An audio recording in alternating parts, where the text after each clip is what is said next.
El reconocimiento oficial obligado del desplazamiento por la violencia, ¿qué tipo de efecto real tiene para proteger a las víctimas o qué debe hacerse para que no sea un acto estrictamente formal? La respuesta a esa y otras preguntas aquí en 8 en punto.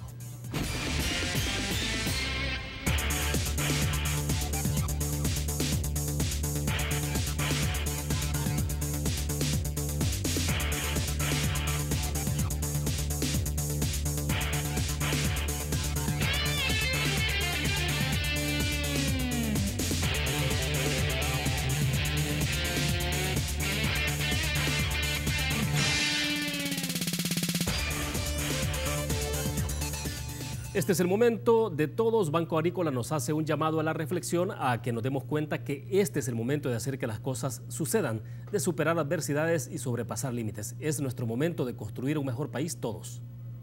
El único capaz de hacer que las cosas sucedan, de producir emociones, de superar adversidades y sobrepasar límites, de estar aquí y aquí, eres tú. Por eso creemos que este es tu momento. Es el momento de las familias, de los que regresan, el momento de los que se conectan, de los que se atreven a opinar y de los que nos levantamos a construir un mejor país todos los días. Es el momento de todos. Buenas noches, bienvenidos. Es un gusto que nos acompañe en 8 en punto. Esta noche se nos planta hacer un análisis sobre el drama humano de los desplazados por la violencia. Desde luego esto tiene que ver sobre el impacto en las migraciones, el efecto de la economía o la situación precaria de la economía o también la situación de la violencia que presiona sobre la migración.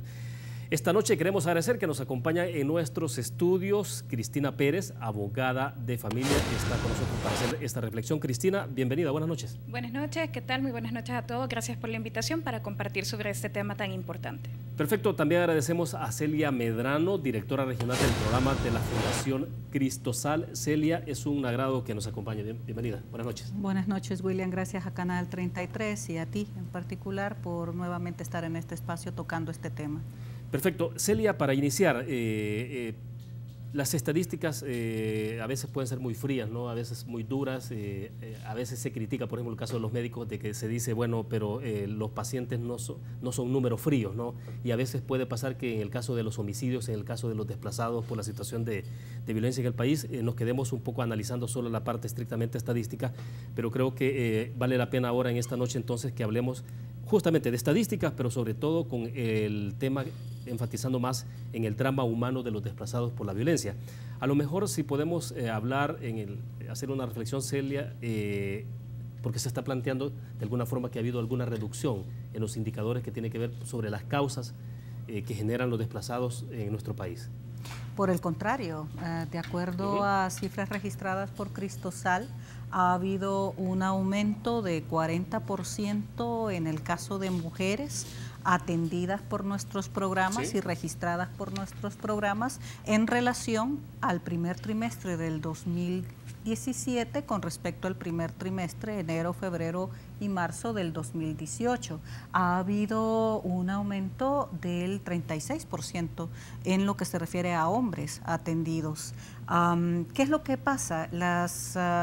Depende si se quiere contar, no se encuentra lo que no se quiere encontrar.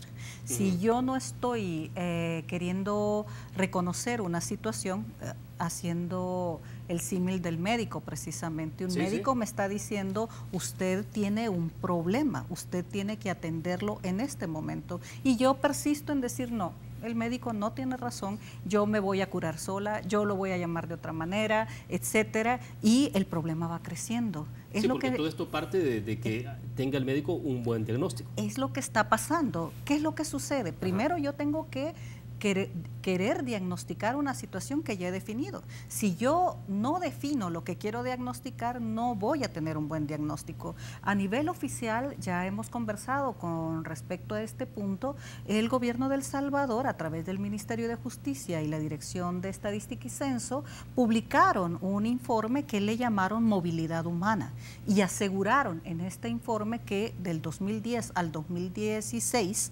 había únicamente detectado 400, un poco más, de personas movilizadas internamente por violencia.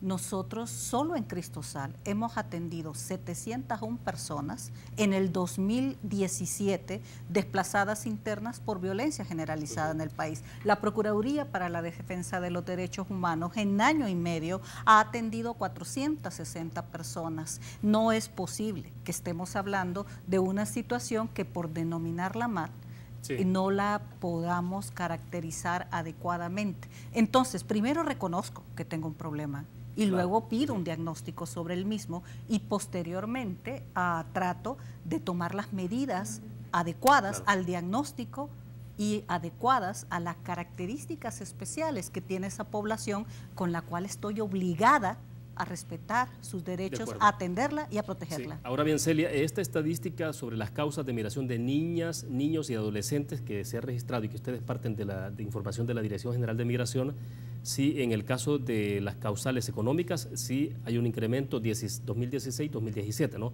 Pero en el caso de la inseguridad sí se muestra una disminución de 31% a 27.3%. Sin embargo... pero estamos hablando del caso de niñas, niños y adolescentes. Sin embargo... No es la cifra global. Sin embargo, en la situación de niños, niñas y adolescentes, deben de haber 3 elementos que tenemos que revisar. Tenemos al aire justamente el cuadro. Pero el principal es de que antes la Dirección General de Migración en su información planteaba de que la violencia era tercera causal de migración por parte de niños, niñas y adolescentes. Después era la reunificación familiar y después eran las razones económicas.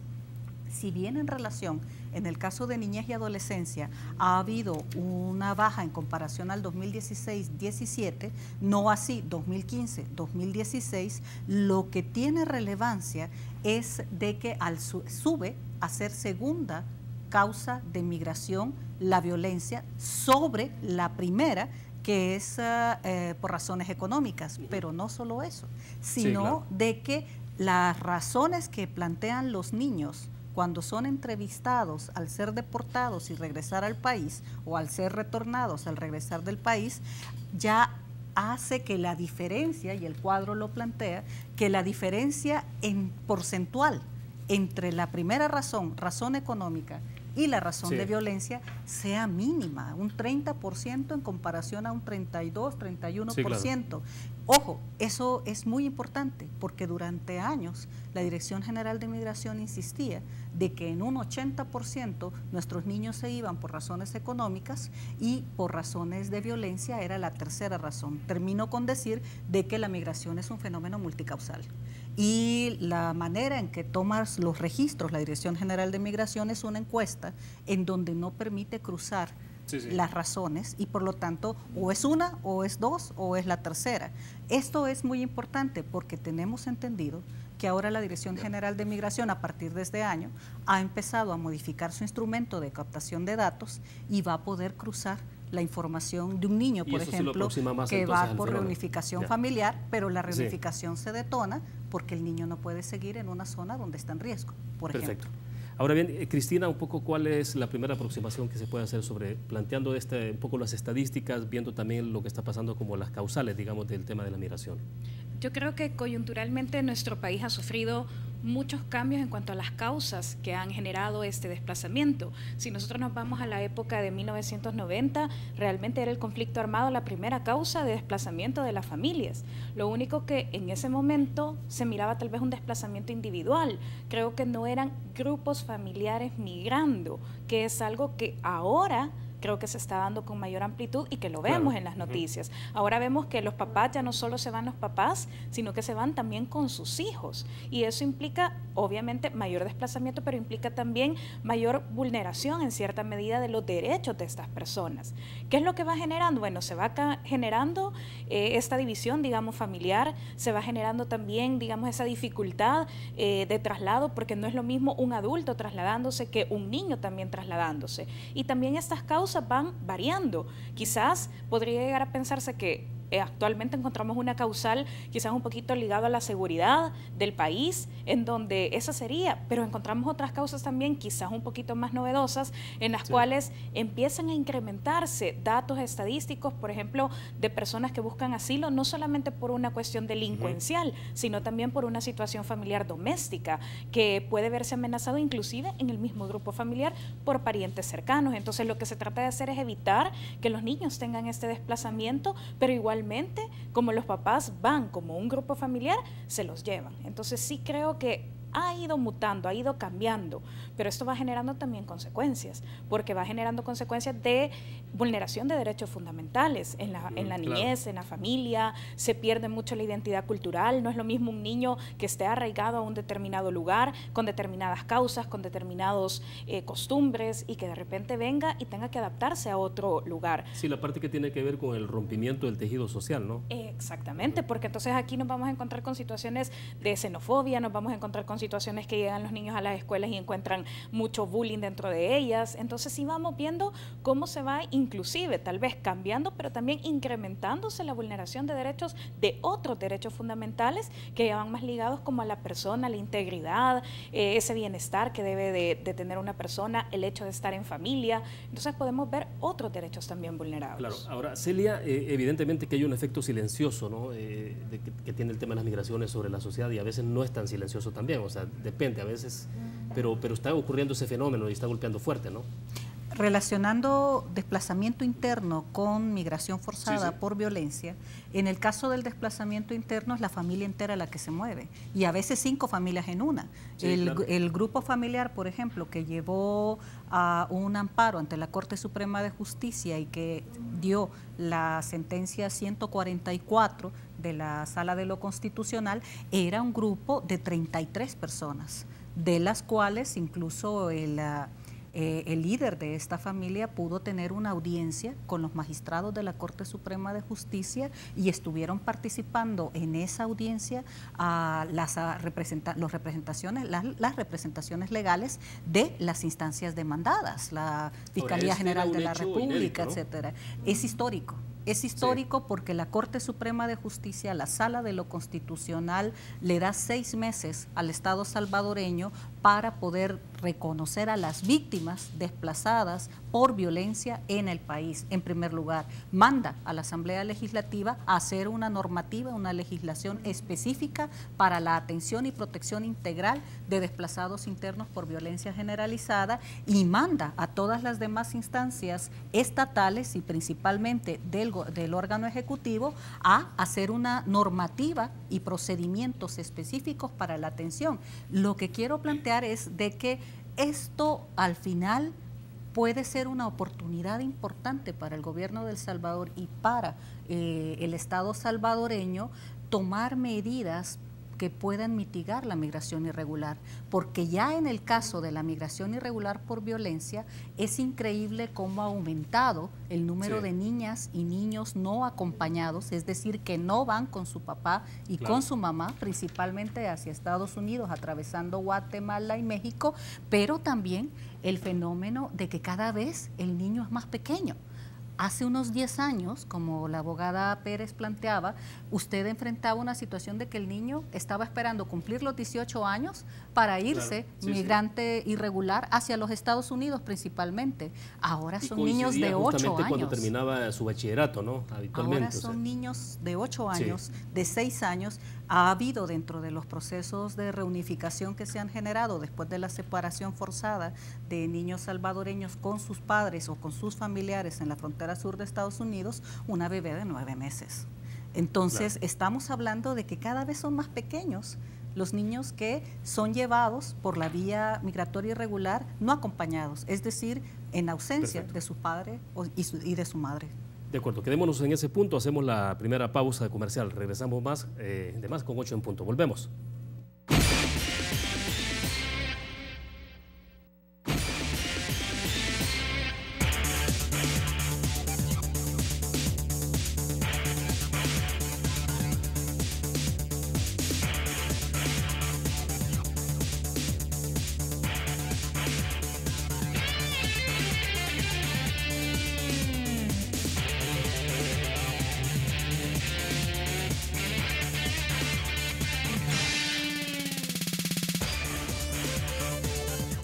Banco Promérica cuenta con la garantía de rapidez en todas sus cajas, donde te atienden en 20 minutos o menos. Continuamos en 8 en punto. Nuestras invitadas Celia Medrano, directora regional de programas de la Fundación Cristosal, y también Cristina Pérez, abogada de familia. Cuando introduje el tema, planteé una pregunta, ¿no? Decía, el reconocimiento oficial obligado del desplazamiento por la violencia, ¿qué tipo de efecto real tiene para proteger a las víctimas o qué debe hacerse para que no sea un acto estrictamente formal? Y me gustaría entrar con eso para que veamos más adelante el fenómeno de las migraciones ya visto de lo que está ocurriendo justamente con la separación de las familias allá en Estados Unidos, ¿no? Los menores, que es una situación bastante grave, delicada. Abogada, me gustaría escuchar un poco la opinión suya respecto de la pregunta que formulé entonces al inicio, en esta parte que tiene que ver sobre qué tipo de efecto real tiene. Justamente la sentencia de la Sala de lo Constitucional en este amparo viene a ser, como ya se mencionaba, de forma histórica este pronunciamiento, y es ahí donde tenemos que ver justamente los efectos, que no quede como una mera recomendación, porque por ejemplo nosotros tenemos a nivel regional, tenemos la Convención Americana de Derechos Humanos y tenemos dos entes que son la Corte Interamericana y la Comisión Interamericana. Muchos de los casos que se han llevado por vulneración de derechos fundamentales han sido conocidos por la Comisión, pero el problema que tiene esto es que la Comisión tiene únicamente recomendaciones a nivel internacional. Ahora bien, ¿qué sucede con las sentencias pronunciadas por la Sala de lo Constitucional y en general por cualquier tribunal del órgano judicial? Son de efecto obligatorio. Esto quiere decir que no pueden quedarse como un mero pronunciamiento, sino que deben de cumplirse en el plazo que la misma sentencia ha regulado, inclusive con la supervisión que la misma sentencia ha regulado, sí, porque no puede quedarse, digamos, sin cumplir, porque entonces se estaría incumpliendo un mandato judicial. Y eso es muy importante para todas las instituciones que se ven involucradas y que en la misma sentencia de amparo fueron mencionadas. Cabe decir también que el amparo, pues, naturalmente tiene una dimensión objetiva. ¿Qué implica esto? Que el amparo es reconocido por todas las personas y eso quiere decir que tiene un efecto para todo el mundo. No solamente estoy obligado yo como persona que activé el amparo, sino que eso también implica que se van a ver otros beneficiados que tal vez directamente no estaban relacionados en una sentencia, pero que con estas medidas no solamente la familia, este grupo familiar se va a ver beneficiado, sino también otros que están dentro de esta misma situación. Sí, justamente lo que tenemos ahora en el full pantalla tiene que ver con el texto de sentencia de la Sala de lo Constitucional con fecha 13 de julio, ¿no? Porque ahí se decía: la Sala ampara víctimas de desplazamiento forzado y ordena a autoridades recobrar el control territorial de zonas dominadas por las pandillas. Celia, esta parte es interesante, ¿no? Porque aquí hay esta orden de recobrar el control territorial. O sea que, y el otro, el concepto, ¿no? El concepto en sí mismo de desplazados, que ha habido mucha resistencia en la parte gubernamental de aceptarlo. Y solo quiero introducir un dato alrededor de esta inquietud, Celia, y es que la semana pasada conversábamos con el viceministro de Justicia y él reconocía de que, por lo menos en aquel momento, no le había llegado a las autoridades la notificación de la sentencia en esta materia. Es importante subrayar un punto particular con respecto al mandato de la Sala de lo Constitucional al Ejecutivo para la recuperación de territorios. No se refiere a una recuperación de territorios desde la perspectiva militar o desde la perspectiva de seguridad pública. La Sala ordena la recuperación de territorios basado en normativa internacional. La Sala hace una referencia a los principios rectores de Naciones Unidas sobre desplazamiento interno, y los principios rectores marcan tres momentos importantes al momento de proteger, atender a víctimas de violencia en condición de desplazamiento interno. Una, la ayuda humanitaria inmediata. Dos, la reubicación. Y tres, lo que se llama en normativa internacional solución duradera. Pero la solución duradera es una reubicación permanente o la oportunidad de las familias que han sido obligadas a huir de sus casas de poder regresar una vez ha mermado al menos la condición de violencia que detonó que los obligó a irse. Pero esto requiere tejido comunitario. Exacto, a eso iba, pero pasa entonces por la intervención integral de todas las acciones del Estado. Estamos hablando de que se recupere el tejido social. Ustedes lo estaban hablando hace un minuto. Y la sala a eso se refiere. La sala dice claramente, lo dice en su sentencia, hace serios señalamientos a las políticas de seguridad que únicamente se marcan sobre la base de criterios militares, policiales y de seguridad pública. Hace un serio señalamiento a la necesidad de devolverle a la comunidad su tejido social y sobre esa base a eso se refiere la Sala de lo Constitucional cuando dice recupere territorios, dele nuevamente a la comunidad el control de su vida cotidiana y eso no se resuelve de manera sesgada con políticas militares y policiales. Perfecto. Abogada Pérez, ¿cómo se aterriza esto de pasar a la aplicación de la ley, pero que tenga el efecto? Porque al final de cuentas es el efecto práctico que tiene sobre las familias, ¿no? O sea, cómo las familias pueden enfrentar una situación de amenaza y luego entonces hay una intervención del aparato estatal para que esta familia supere la amenaza, pero también entonces continúe viviendo en los territorios. Lo que sucede es que no es un tema que se pueda abordar aisladamente, es decir, aquí tiene que haber un esfuerzo conjunto de varias situaciones en general, porque cabe preguntar si la misma sentencia lo retomaba, ¿por qué las familias se van y por qué no se quedan aquí? Porque tienen miedo a que las represalias que se le han hecho vayan a surtir algún tipo de efecto y que no exista actualmente una legislación que pueda dar una protección real y efectiva si estas familias, por ejemplo, deciden denunciar algún tipo de situación. Entonces, justamente no es un trabajo que se pueda hacer únicamente con una institución, sino que es un trabajo conjunto y por eso destaco todavía más que la sentencia de la sala ha procurado de alguna manera tomar diferentes visiones para que este tema se trate integralmente. ¿Qué quiere decir? Que no lo va a solucionar una política, no solamente lo va a solucionar una ley, sino que tiene que ser un esfuerzo conjunto de cada una de las instituciones que se ven involucradas. Pero esto pasa por más compromiso, pero también más recursos de parte del Estado. Exactamente, justamente eso iba a mencionar. Realmente en los últimos años hemos tenido serios cuestionamientos al presupuesto general de la Nación. Inclusive hemos visto desde el año 2015 que se han venido dando diferentes inconstitucionalidades al presupuesto general de la Nación y naturalmente en las políticas que van dirigidas, por ejemplo, a la protección familiar o a la protección de niñez y adolescencia, es muy reducido el monto que se da en este sentido. Entonces, naturalmente no solamente vamos a encontrar esta, digamos, como limitación al momento de ejecutar, pero no solamente porque sea difícil el tema, sino que porque también no vamos a contar con esos recursos. Tenemos pronunciamientos, digamos, de Corte Interamericana de Derechos Humanos, por ejemplo, en el caso Fornerón versus Argentina, que dice que no debería de ser una limitante de no tener recursos materiales el hecho de proteger a las familias, pero vámonos a una realidad práctica. No es posible sin recursos que el Estado venga y emita, por ejemplo, o haga un organismo de seguridad o cree diferentes estrategias en la ley para proteger a estas familias, porque no vamos a tener la práctica material de esta situación, entonces no se va a poder ejecutar. Y justamente por ahí creo que viene ese cuestionamiento inicial que se hacía: ¿qué tan formal o no es este pronunciamiento? ¿Qué tan efectivo o no lo podemos hacer? Entonces creo que eso es importante. ¿Por qué? Porque en la medida que no contemos con esos recursos, esta sentencia solo va a quedar en papel y eso sería un problema todavía más serio, porque es como, se va a tomar como irrelevante el tema. Sí, claro. Se dijo y no se hizo nada.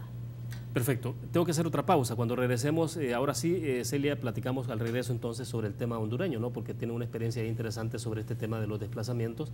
Entonces, ¿cómo corregir, digamos, o más bien, cómo aplicar este tema de la sentencia de la sala de tal manera que sea efectiva y no termine generándose un problema que al final no se resuelve?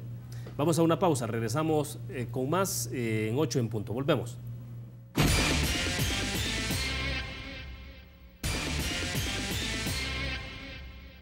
Porque nuestro paisaje es único. Recuerda no tirar basura en carreteras. Así seremos turistas responsables. Ministerio de Turismo y Corsatur presenta. Recuerda que si aún estás disfrutando de estas vacaciones, de los lindos lugares que tenemos en El Salvador, debemos hacer un turismo responsable y para eso basta con que dejemos limpio el lugar que visitamos, ya sea la montaña, los ríos, los lagos o los volcanes. Porque somos turistas responsables, no tires la basura a las carreteras y respeta a los demás conductores. Pueblos vivos todo lo que somos, Ministerio de Turismo y Corsatur. Porque nos gustan nuestras playas, déjalas limpias al retirarte. Así seremos turistas responsables. Ministerio de Turismo y Corsatur presentó. Perfecto, Celia, entonces dejamos planteado el tema de Honduras a la luz de la experiencia hondureña. Entonces, ¿qué es lo que no se debe hacer para que nosotros podamos entonces sí aplicar una sentencia, pero que efectivamente tenga consecuencias sobre las familias en este país? Cristosal trabaja en Guatemala, Honduras y El Salvador.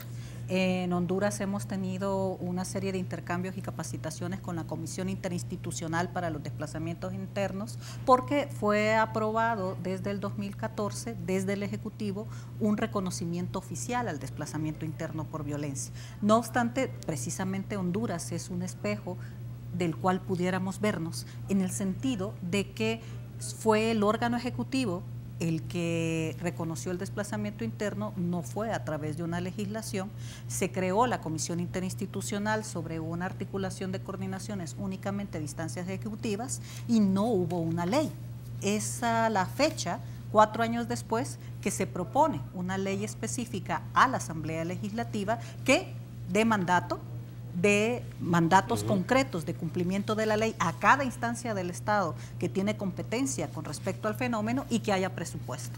Entonces, ahora Honduras, después de 4 años de conformada la Comisión Interinstitucional, no han atendido un solo caso, pese a que el reconocimiento oficial del fenómeno ha sido desde el 2014.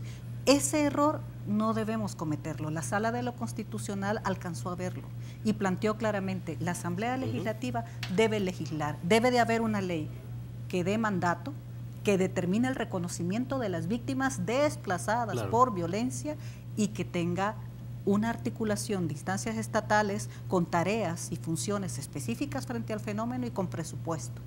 De esto también es muy importante plantear de que ¿qué hacemos para que la sentencia no quede en saco roto? En primer lugar, creemos de que la fuerza del sistema interamericano para empujar este tipo de acciones es fundamental.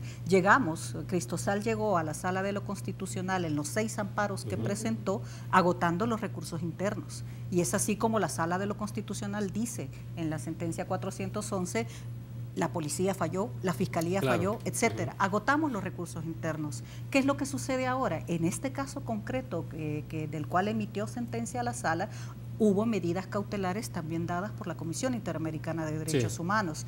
¿Qué es lo que pasa? Una de las cosas que nosotros queremos señalar es que si el Estado no responde en los 6 meses plazo, se está arriesgando a un señalamiento internacional, puesto que el caso puede ser llevado al Sistema Interamericano de Derechos Humanos. Hay 5 casos de amparo todavía pendientes, entre ellos niños, niñas y adolescentes, y en estos 5 casos aún pendientes y en la vigilancia del cumplimiento de la sentencia de este 6º caso, el Sistema Interamericano está dando seguimiento muy cercano y sobre esa base también el hecho de que ahora que hay un obligatorio reconocimiento a todos los desplazados internos por violencia vinculante para cualquier instancia del Estado, termino con esto, cualquier instancia del Estado está sujeta a no solo violar la sentencia de la Corte, incumplir la sentencia de la Corte, sino también violar derechos humanos de desplazados internos al no reconocerlos como tales. Un ejemplo muy claro,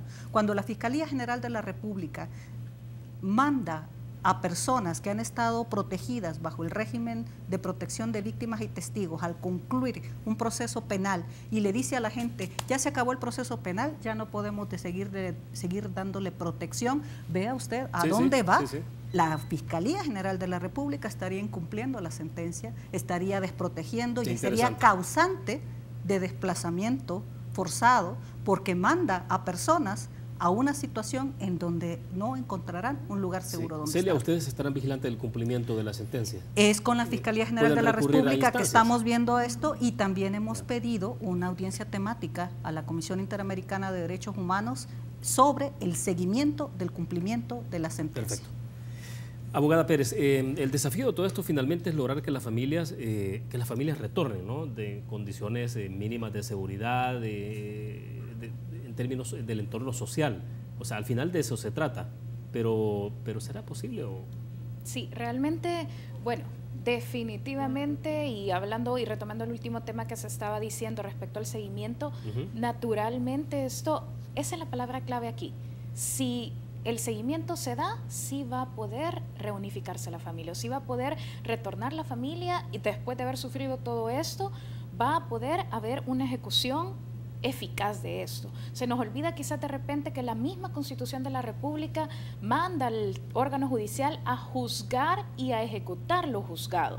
Y eso es importante porque en algún momento se cuestionó que por qué se daban en otros casos se daban algunas audiencias de seguimiento y se decía, vamos a hacer una audiencia especial para ver el cumplimiento de una sentencia. Es que no se limita, digamos, la actuación del órgano judicial y de ningún tribunal de la República, incluido en este caso la Sala de lo Constitucional, a nada más emitir el pronunciamiento y ya no dar un seguimiento. Naturalmente, si se da este seguimiento, se va a velar por el cumplimiento de.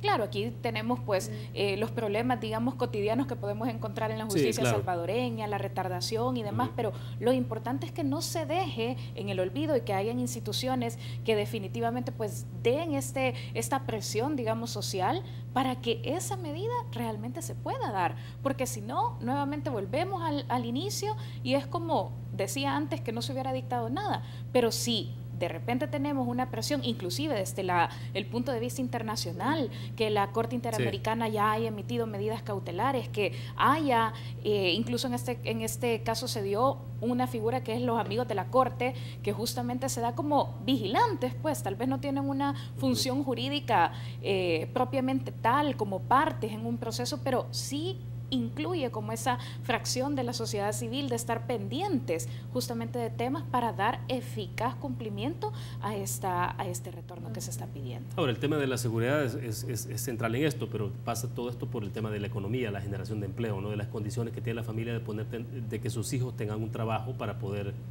quedarse en el país finalmente. Exactamente, ¿por qué? Porque si no encuentran condiciones aquí, pues la única solución va a ser entonces migrar y decir, bueno, nos vamos a ir, pero ¿de qué forma nos vamos a ir? Se mencionaba anteriormente, bueno, es cierto, el desplazamiento de niñas, niños y adolescentes ha sido ahora, de los niños menores de edad, ha sido todavía mayor. ¿Y en qué condiciones se van estos niños? Muchos de esos niños se van inclusive sin el consentimiento de alguno de sus progenitores. ¿Por qué? Porque se van de manera sustraídos ilegalmente o retenidos ilegalmente, porque quizás inicialmente contaban con el permiso de sus padres, pero después ya no quieren retornar, porque dicen, ¿y para qué me voy a retornar al país si aquí puedo quedarme, aunque las condiciones no sean las ideales, pero prefieren quedarse en otro país que retornar al país aquí con esas condiciones actuales que se tienen? Ahora, y en términos legales que complica todo, ¿no? Porque al final hay delitos que se cometen, que los padres pueden cometer localmente, y delitos allá en Estados Unidos también. Exactamente, justamente con esto que el Estado está obligado a salvaguardar, digamos, el traslado ilícito de las personas. Nosotros hemos suscrito desde el año 1990 la Convención sobre los Derechos del Niño, en la cual ya se nos obliga como Estado a que evitar estos desplazamientos ilícitos. Ahora bien, ¿qué sucede cuando ya ocurren y cuando ya el niño está fuera del país y ya cuando el niño se ha ido sin la voluntad inclusive de los padres? Nosotros somos suscriptores también del Convenio de la Haya de aspectos civiles sobre la sustracción de menores, en donde nuestra autoridad central, Procuraduría General de la República, puede iniciar un procedimiento para que en un lugar, por ejemplo Estados Unidos, que es quizás de los más recurrentes en el país de desplazamiento, se pueda con la autoridad central de ella coordinar para que por medio de un proceso abreviado ese niño que se ha ido ilegalmente o que ha sido retenido ilegalmente en otro país retorne al país, a su ambiente familiar y a su arraigo primigenio. Perfecto. Hacemos la última pausa porque me interesa, Celia, que hablemos del tema de los niños, las familias separadas en Estados Unidos, porque hasta hoy lo que tenemos es que 52 de 145 niños salvadoreños que deben de ser retornados, ¿no? Solo 52 han retornado de 145, el resto obviamente está esperando el proceso allá en Estados Unidos. Y puede ser más porque de repente en esto como que se tiene un poco de su registro, sobre todo porque localmente también ha habido reclamos hacia la autoridad norteamericana de que no tienen la información necesaria de cuál es la cantidad exacta de niños. Vamos a una pausa, regresamos con más.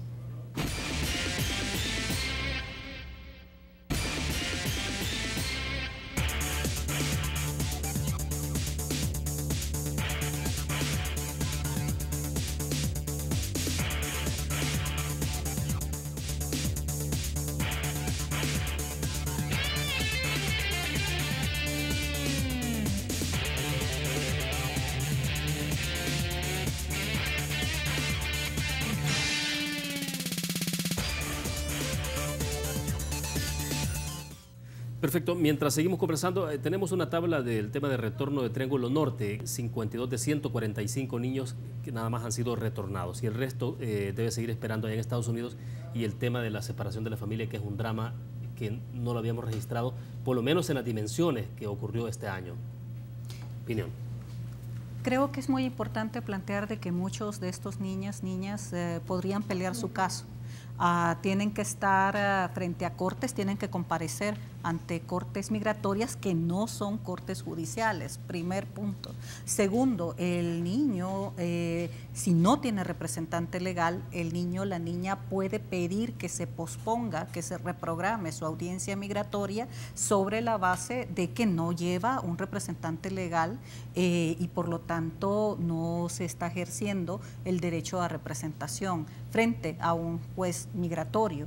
Es importante también plantear de que hay recomendaciones de que si los padres o familiares cercanos no están en una situación regular migratoria en Estados Unidos, no se presenten a las audiencias, porque si bien en las audiencias no hay una penalidad por su condición migratoria, afuera de las instalaciones puede haber autoridades de carácter migratorio que pidan la identificación y la acreditación de que migratoriamente hay una situación regular por estas personas.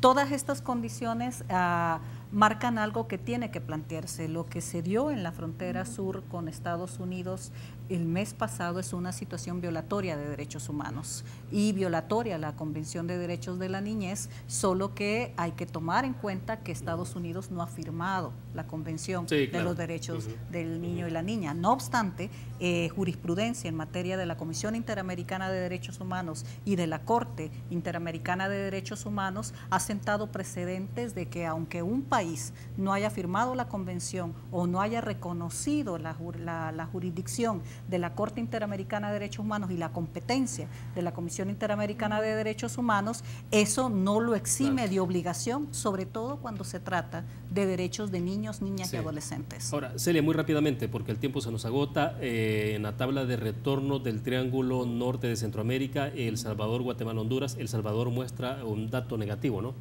El Salvador ha registrado, la gráfica. Sí, la gráfica sería importante.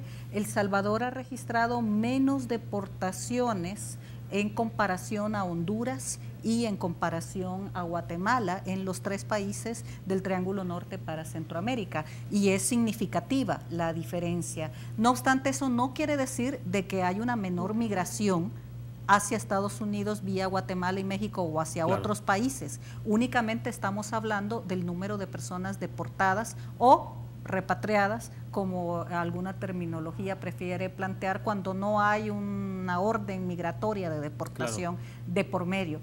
Yo quisiera, más que ver este tipo de cifras, plantear de que las causas que generan la migración forzada son las que prevalecen, y creo de que es muy importante plantear el derecho a no migrar, sobre todo cuando se trata de derechos de niños, niñas y adolescentes. Ahí quiero cerrar la participación en el sentido de que el Estado salvadoreño, con la sentencia de la Corte Suprema de Justicia de la Sala de lo Constitucional, tiene dos vías: una oportunidad enorme de sentar un precedente histórico para América Latina y el mundo, de tener una normativa a la altura de una situación grave bajo una crisis humanitaria marcada por el desplazamiento de personas por violencia, o pasar a la historia como un país que incumplió una sentencia y se enfrente a una situación internacional de condena por haber violentado los derechos de las víctimas de violencia en condición de desplazamiento interno. Perfecto. Abogada, para abonar entonces a esto, ¿qué es lo que el país puede hacer? ¿A qué instrumentos puede recurrir? Sobre todo porque obviamente que hay decisiones soberanas del gobierno norteamericano, ¿no? Pero uno dice, bueno, pero sí hay mecanismos que se pueden activar. Así es. Justamente retomo esta última parte que se decía, que a pesar de que Estados Unidos no es suscriptor de la Convención sobre los Derechos del Niño, hay que preguntarse, bueno, no es suscriptor porque dice reconocer, y debería de ser así, mejor los derechos de la niñez que una convención sobre los derechos del niño lo ha hecho internacionalmente ya. Entonces, en ese sentido, no es que se dé el aval para que Estados Unidos sea vulneratorio de los derechos de la niñez y adolescencia. ¿Qué puede hacerse? Bueno, justamente creo que aquí hay un ente que constitucionalmente tiene una obligación de protección de la familia y de la niñez, que es la Procuraduría General de la República. Nuestra Constitución en el artículo 194 ya le da esa atribución. Sí. Y obviamente aquí es de activar y de tomar una iniciativa para que entes como la Procuraduría puedan ayudar a estas familias justamente en ese rol activo que se requiere en este momento para lograr que ya no sea una cifra nada más de 52 niños, sino que sean ya un poco mayor. Naturalmente no vamos a tener el número exacto. ¿Por qué? Porque Estados Unidos, y naturalmente también ocurre, Estados Unidos dice, bueno, tengo que hacer incluso, no es que tenga clasificados a los niños, no es que tenga documentación de los niños, inclusive mucha gente viaja sin documentación para no ser identificados. Entonces, ¿qué pasa? Que llegan allá, meten a todos los niños en un lugar y cuando ya intentan, digamos, identificar sus familias es difícil. Entonces, no tienen inclusive, leí en una noticia que estaban haciendo pruebas de ADN porque no tenían identificación de los niños. Entonces quiere decir que esto no es solamente un problema, digamos, legal, sino que es un problema logístico, pero yo creo que se podría naturalmente incrementar esta línea de los 52 que ahorita están y activar pues mecanismos legales. No es que no hayan, sino que sí hay y Procuraduría puede, por ejemplo, aplicando este convenio de la Haya sobre sustracción, pudiera también crear otro mecanismo. Bueno, se nos agotó el tiempo, el tema sin duda alguna que da para más. Gracias, abogada, por estar con nosotros. Bueno, muy amable. Muchas gracias. Muy gentil. Gracias, Celia, por haber compartido esta noche. Muy amable. Gracias.